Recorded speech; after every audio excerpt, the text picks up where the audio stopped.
नमस्कार मित्रांनो, स्वागत आहे तुमचं अजून एका नवीन व्हिडिओमध्ये. आणि मी सध्या आलो आहे मसाई पठारला, म्हणजेच अजून 5-6 किलोमीटर माग आहे मसाई पठारपासून. हा असा कच्चा रस्ता आहे, इथून जवळपास साधारण 6 किलोमीटर अजून जायचं आहे. बघूयात आता पुढे कसा रस्ता आहे ते.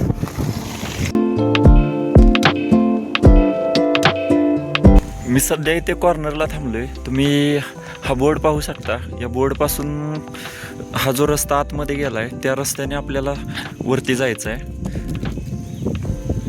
इथंपर्यंत म्हणजे आता मगाचपासून बघतोय मध्ये मध्ये काही ठिकाणी रस्ता चांगला आहे, काही ठिकाणी खराब आहे. आता इथून पुढे आता इथून जरा खराब रस्ता दिसतोय, पण बघूयात आता पुढे गेल्यावरती.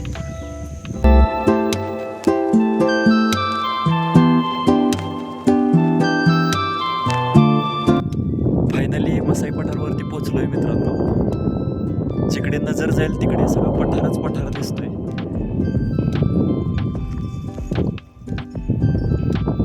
ही अशी कच्ची रस्ता आहे आणि आपल्याला इकडे समोर जायचं आहे. समोर तिथे एक तलाव आणि देवीचं मंदिर आहे. आपण पहिल्यांदा तिथं मंदिरात जाऊयात. या इथं तिकीट काउंटर आहे आणि इथे रेट दिलेले आहेत. पहिल्यांदा इथं तिकीट घ्यायला लागते आणि त्यानंतर मग आपण आत जाऊ शकतो गाडी घेऊन. या ठिकाणी फक्त कॅशच चालते, ऑनलाईन पेमेंट होत नाही. येते चेकपोस्टपासून या रस्त्याने पुढे आल्यानंतर इथे आपल्याला एक तलाव पाहायला भेटतो आणि या तलावाच्या बाजूलाच एक छोटंसं मंदिरसुद्धा आपल्याला पाहायला भेटतं. आपण आता इथे आत जाऊयात आणि दर्शन घेऊया. पन्हाळ्यापासून अवघ्या 7 किलोमीटरवर असणाऱ्या या मसाई पठारावर मसाई देवीचं एक छोटंसं मंदिर आहे. देवीच्या नावावरून या पठाराला मसाई पठार नाव पडले आहे.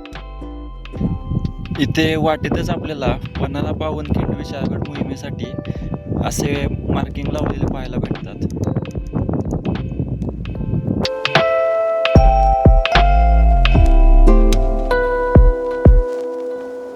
10 पठारांचे मिळून बनलेले मसाई पठार हे पाचगणीच्या टेबललँडपेक्षाही मोठे आहे. छत्रपती शिवाजी महाराज हे विशाळगडला जाताना याच मार्गे गेले होते. शिवाय पावसाळ्यात विविध संस्था या पन्हाळा पावनखिंड मोहीम आयोजित करतात, त्यामुळे या ठिकाणी अनेक पर्यटक येत असतात.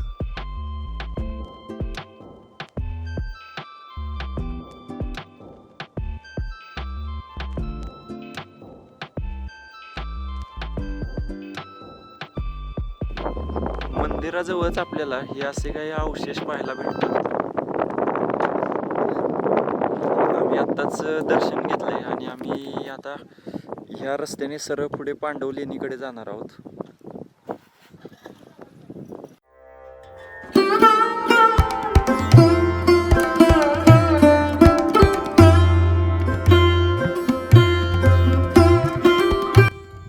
मगाशी आम्ही मंदिरापासून या रस्त्याने इथंपर्यंत आलो आणि आता ह्या वाटेने पुढं चाललो आहे. तुम्ही इथे पाहू शकता, इथे समोर त्या लेण्या आहेत. स्थानिक लोक त्याला पांडवदरा असं म्हणतात.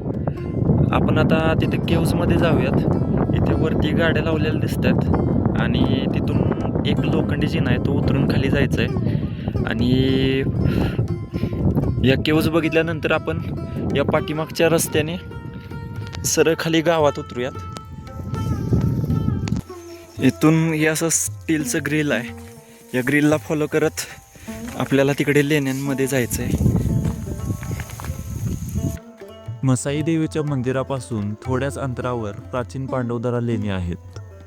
या लेणींपर्यंत जाण्यासाठी कुठेही बोर्ड नसल्यामुळे या लेणी लवकर सापडत नाहीत.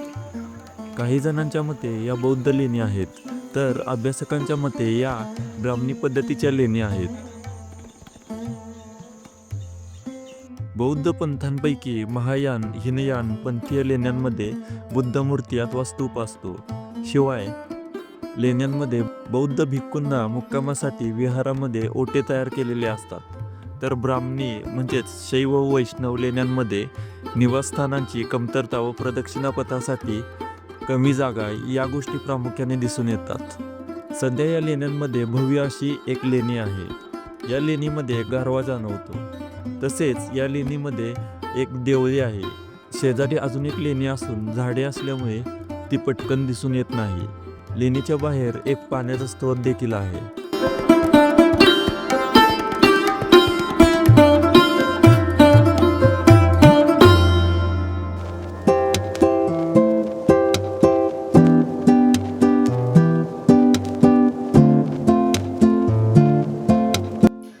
लेण्या बघून झाल्यानंतर मी टेंट लावण्यासाठी पुन्हा वरती आलो.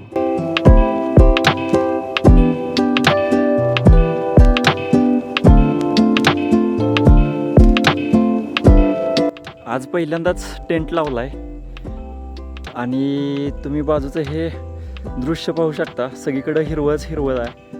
टेंट लावून झालाय आणि मी आता जेवण करायला लागलोय.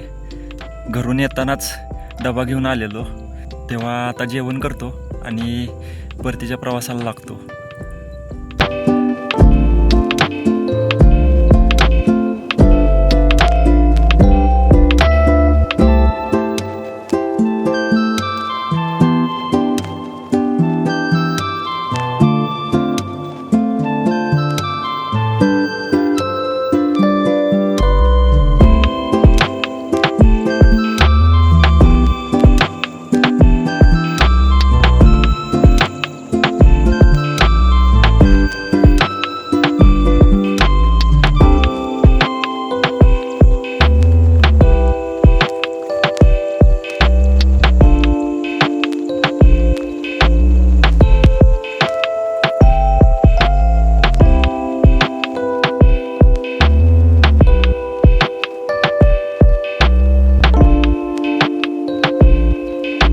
लेण्या बघून झाल्यात आणि मी आता इथूनच रिटर्न चाललोय.